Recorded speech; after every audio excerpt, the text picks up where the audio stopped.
දැන් අද බණ ටික අහලා ඉවර වෙලා දරුවන්ට දෙන්න එපා ගෙදර ගිහිල්ලා ඇහුණා නේද බණ ටික පටන් ගන්න හෙට ඉඳන් කියලා ඉදල් කොහු පටවන්න එපා හොඳ දෙකපාර.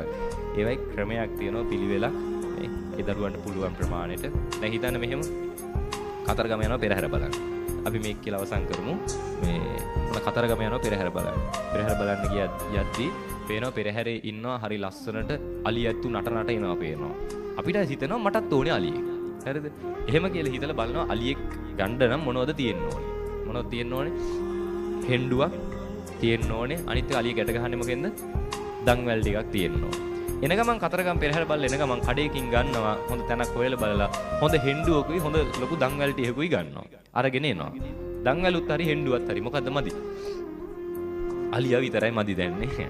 එන ගමන් නවත්තන කතරගම අලියටවල් ගහලා තියෙන කැලයක් හරියෙන්. වාහනේ නවත්තලා එක අතකින් හෙන්ඩුව අරගෙන අනිත් අතෙන් දන්වැල් ටික අරගෙන අර අලියට ඇස්සෙන් හිමිහිට යනවා කැලේ ඇතුළට. මොකටද? අලියෙක් හොයාගෙන. යද්දි පේනවා මහා වල් අලියෙක් එනවා ඉස්සරහට. ගිහිලා දික් කරනවා හෙන්ඩුවයි දන්වැල. මෙල්ල වෙලා එයිද? නෑ මොකෝ වෙන්නේ? මෙල්ල වෙන්න නෙමෙයි උස්සලා පොලේ ගහනවද නැද්ද? උස්සලා පොලේ ගහයි. එතකොට හිතන්න අර පෙරහැරේ ඉන්න සද්දන්ත අලි ඇත්තුන්ට අර දන්වැල් කඩන්න බැරිද?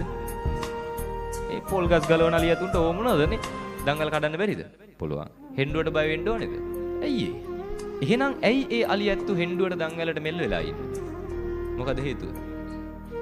ඔය හෙන්ඩුවට බය කරේ සහ දන්වැල දැම්මේ මොන කාලෙද? පොඩි කාලේ. පොඩි කාලේ පුළුවන් ද දන්වැල් කඩන්න? පොඩි කාලේ දන්වැල කඩන්න බෑ.